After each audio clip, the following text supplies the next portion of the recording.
So in this series of material engineering, material technology, material science, today we will discuss about isomorphous diagrams, या कई बार उसको isomorphous reaction भी बोलते हैं, कई बार हम आइसोमॉर्फस सिस्टम भी बोलते हैं।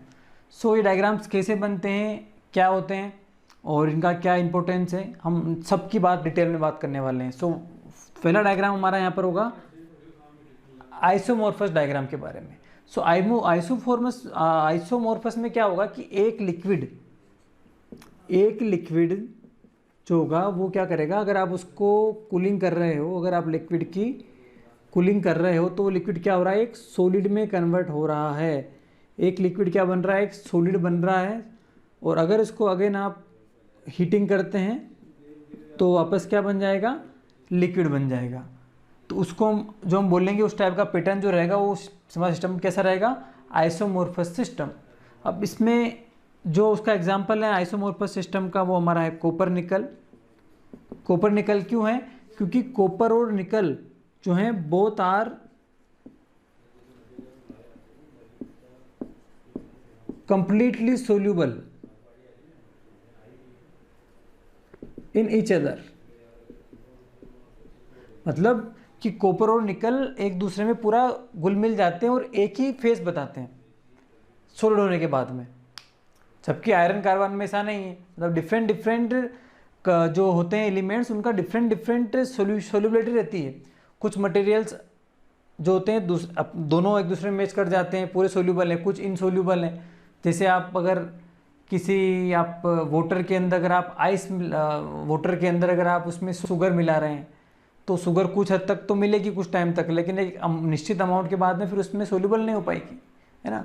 तो उसकी पूरी सोल्यूबिलिटी नहीं है। तो सोल्यूबिलिटी के अकॉर्डिंग हम लोग डिफरेंट डायग्राम्स पढ़ते हैं। तो आइसोमॉर्फस डायग्राम जो हम लोग पढ़ेंगे तो हम ये मानते हैं कि वहाँ पर दोनों जो आपके एलिमेंट्स हैं वो कम्प्लीटली सोल्यूबल एक दूसरे के अंदर, और जब वो लिक्विड से सॉलिड बनेंगे तो आपको एक सॉलिड मात्र वो देंगे। अब इसका डायग्राम कैसा होगा वो हम देख लें। सपोज कॉपर निकल है आपका, है ना। तो ये कॉपर निकल है तो यहाँ पर आपका लिक्विड, ये आपका अल्फ़ा प्लस लिक्विड, ये आपका अल्फ़ा।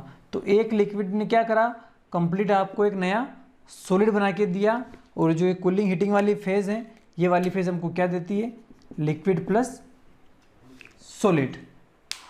ठीक है, तो ये आपका हो गया लिक्विड प्लस सॉलिड और ये आपको पूरी फेज़ यहाँ पर मिल गई। तो ये जो हमारा एक पूरा डायग्राम है वो कौन सा डायग्राम है, आइसोमॉर्फस डायग्राम्स। ये ऐसा नहीं कि कॉपर निकल के लिए ही बनेगा, सबके लिए बन सकता है, लेकिन कॉन्सेप्ट सेम है कि एक लिक्विड मिलकर, अब इस लिक्विड में दोनों हैं, कॉपर भी है निकल भी है, मतलब दो एलिमेंट्स हैं लेकिन वो अलग अलग प्रॉपर्टीज नहीं शो कर रहे हैं। एक सिमिलर फेज बन को मिलेगी जो क्योंकि एक दूसरे में कंप्लीटली सोल्यूबल है, इसीलिए हम इसको बोल रहे हैं आइसोमॉर्फस डायग्राम। क्लियर है। अब जो हम दूसरा डायग्राम पढ़ने वाले हैं वो हमारा कौन सा, अगला हमारा पॉइंट है यूटेक्टिक पॉइंट।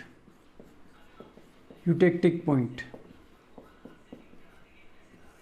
तो यूटेक्टिक पॉइंट हम लोग अब पढ़ेंगे। यूटेक्टिक पॉइंट क्या होता है, आइसोमॉर्फस में क्या था, एक लिक्विड आपको क्या बन रहा था, एक डिफरेंट सॉलिड बन रहा था।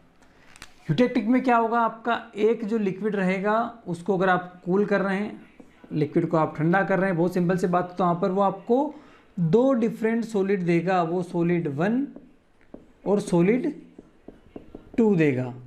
इसका मतलब क्या हुआ कि दोनों जो आपके जो एलिमेंट हैं वो एक दूसरे में कंप्लीटली सोल्यूबल नहीं हैं।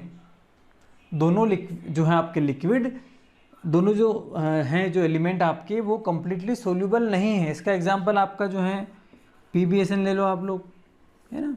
Lead tin diagram, lead tin diagram एक अच्छा एग्जांपल है यूटेक्टिक पॉइंट का। तो यहाँ पर क्या है, अगर एक लिक्विड अगेन आप इसको अगर आप हीटिंग करोगे तो ये एक लिक्विड बना लेगा।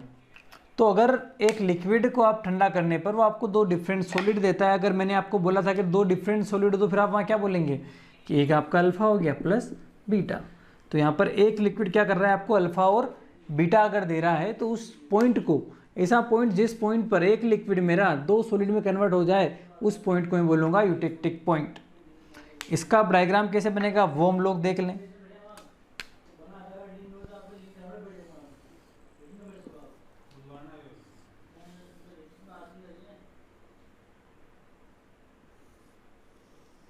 अगर मैं इसका कर्व बनाता हूँ ऐसा कुछ, अगर मान लो यहाँ पर अल्फ़ा है, यहाँ पर आपका बीटा है, यहाँ पर लिक्विड है, यहाँ पर क्या हो जाएगा लिक्विड प्लस अल्फ़ा, यहाँ हो जाएगा लिक्विड प्लस बीटा, यहाँ पर आपका अल्फ़ा प्लस बीटा। अब इस डायग्राम के अंदर अगर मैं बोलूँगा आपको यूटेक्टिक पॉइंट कौन सा है, तो ये यूटेक्टिक डायग्राम है, यूटेक्टिक फेज डायग्राम है। अब यहाँ मैं आपको बोलता हूँ यूटेक्टिक पॉइंट कौन सा है, तो बहुत सिंपल सी बात है, मैं ऐसा बोल रहा हूँ कि जिस पॉइंट पर एक लिक्विड दो सॉलिड में कन्वर्ट हो रहा है वो मेरा यूटेक्टिक पॉइंट है। अब अगर मान लो ये पॉइंट लेता हूँ, ये पॉइंट, तो यहाँ पर हो रहा है कि एक लिक्विड, यहाँ पर एक लिक्विड और एक सॉलिड बन रहा है, मतलब यूटेक्टिक पॉइंट नहीं है। यहाँ मैं देखूँ तो यहाँ पर एक लिक्विड है एक सॉलिड है, यहाँ पर दो सॉलिड बन रहा है तो भी कोई मतलब नहीं है। यहाँ पर एक लिक्विड नहीं मिल रहा है, लेकिन यहाँ पर आप देखें तो यहाँ पर यहाँ तक कोई हर चीज़ लिक्विड है, मतलब है ना, ये लिक्विड इस लाइन है, इसके ऊपर सब लिक्विड है, और इस पॉइंट पर सीधा लिक्विड है, एक लिक्विड आपका दो डिफरेंट सॉलिड्स में कन्वर्ट हो रहा है, तो दिस इज योर क्या है eutectic point, this is your eutectic point, this is your eutectic point. और यूटेक्टिक पॉइंट एक ऐसा पॉइंट है जिस पॉइंट पर एक लिक्विड दो सॉलिड बनाता है बिना लिक्विड प्लस सॉलिड फेज आए। यहाँ आप देखिए कि आपको बीच में लिक्विड और सॉलिड फेज नहीं आ रही है ना, डायरेक्टली एक लिक्विड दो सॉलिड बना रहा है। अगर यहाँ आप देखेंगे तो यहाँ पर लिक्विड प्लस सॉलिड फेज आ रही है, यहाँ देखिए यहाँ भी आ रही है, और फिर बीटा बन रहा है, यहाँ फिर अल्फा बन रहा है, लेकिन यहाँ पर क्या हो रहा है directly one liquid directly converted into two different type of solids without having the face of liquid and solid, that is called eutectic point. Clear. अब इसकी फेज डायग्राम्स कैसे बनेंगी, सॉरी इनके माइक्रो स्ट्रक्चर्स कैसी रहेगी किस किस पॉइंट पर, उसकी मैं भी बात नहीं कर रहा हूँ। अभी आपको बस इतना समझ में आ जाना चाहिए कि इन पॉइंट्स को क्या बोलते हैं और इन पॉइंट पर क्या होता है। तीसरा हमारा पॉइंट आएगा अब यूटेक्टोइड पॉइंट। बात करते हैं यूटेक्टोइड पॉइंट की। सो यूटेक्टोइड पॉइंट में क्या होगा, यहाँ पर आपका जो एक सॉलिड है, वन सॉलिड, आपका जो एक सॉलिड है जो गामा है आपका, वो क्या करेगा दो डिफरेंट सॉलिड बना लेगा। वन सॉलिड को जब आप कूलिंग करोगे, जब कूल आप करोगे तो क्या करेगा दो डिफरेंट सॉलिड बना लेगा, मतलब जो वन सॉलिड वन था वो क्या करेगा सॉलिड टू और सॉलिड थ्री बना लेगा।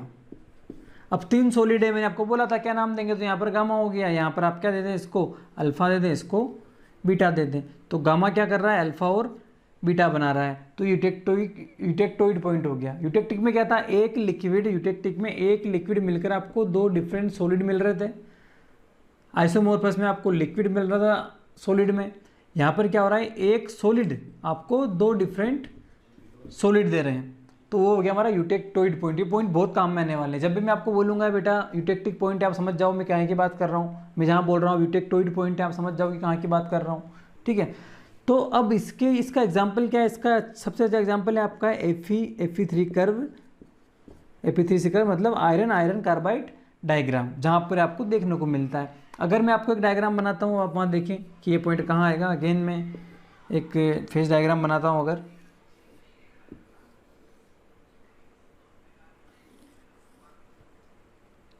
यह मेरा गामा हो गया, यह मेरा अल्फ़ा हो गया, यह अल्फ़ा प्लस गामा, यह मेरा बीटा हो गया, ये मेरा गामा प्लस बीटा, और ये मेरा क्या हो गया अल्फ़ा प्लस बीटा।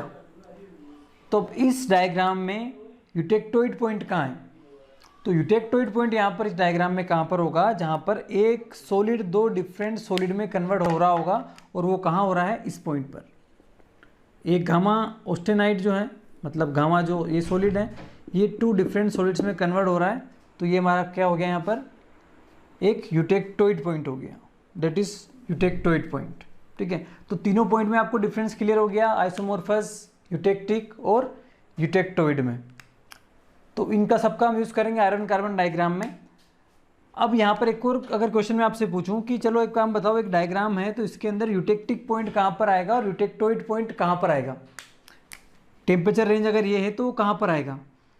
तो सब ऑब्वियस है कि किसी भी डायग्राम के अंदर अगर दोनों पॉइंट मौजूद हुए, ऐसा नहीं कि हर डायग्राम में यूटेक्टिक यूटेक्टोइड दोनों पॉइंट होंगे, लेकिन अगर मौजूद हुए तो यूटेक्टिक पॉइंट हमेशा ऊपर आएगा, कि यूटेक्टिक में लिक्विड था और यहाँ पर क्या था इसमें सॉलिड था, तो यूटेक्टिक पॉइंट हमेशा ऊपर आएगा, यूटेक्टोइड पॉइंट नीचे आएगा। अब कहाँ आएगा अभी वो डिपेंड करेगा किसके अंदर हम लोग बना रहे हैं।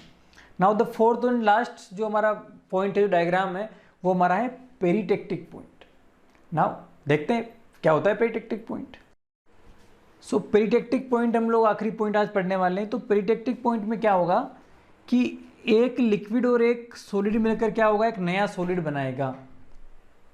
ठीक है, एक लिक्विड और एक सॉलिड मिलकर क्या बनाएगा, एक नया सॉलिड बनाएगा। तो वो पॉइंट हमारा क्या होगा, पेरिटेक्टिक पॉइंट। ये भी आपको आयरन कार्बन डायग्राम में देखने को मिलता है। अब इसका डायग्राम कैसे बनता है वो आप लोग देख लें।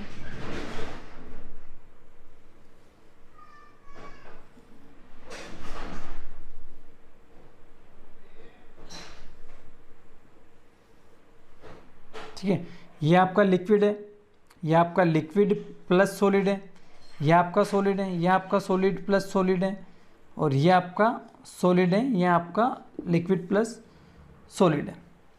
तो यहाँ पर अगर आप देखें कि ये जो पॉइंट है आपका ये वाला, यहाँ पर क्या हो रहा है, एक लिक्विड और एक सॉलिड मिलकर क्या बना रहे हैं, एक नया सॉलिड बना रहे हैं। ये हायर टेम्परेचर्स पर होता है, सबसे ऊपर आता है हमारा पेरिटेक्टिक पॉइंट। तो यहाँ पर क्या हो रहा है, एक लिक्विड और एक सॉलिड मिलकर एक नया सॉलिड बना रहे हैं, that is your peritectic point. तो हमारे चारों पॉइंट क्लियर हो गए सबको कि किस पॉइंट पर क्या क्या बनता है और उसका क्या कहाँ हम लोग यूज़ करेंगे।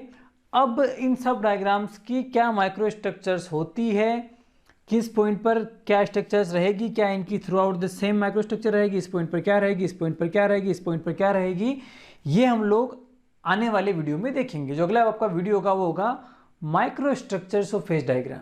Very interesting, micro structures of phase diagram. तो वो हम लोग देखेंगे अगले लेक्चर में, इसीलिए ये लेक्चर सीरीज कोई मिस ना करें। जल्दी से कमेंट कर दें अगर आपको समझ में नहीं आया हो तो अब तक का, क्योंकि आने वाला पूरा इससे लिंक है। और आई होप आपको मज़ा आ रहा होगा मटेरियल साइंस पढ़ने में। और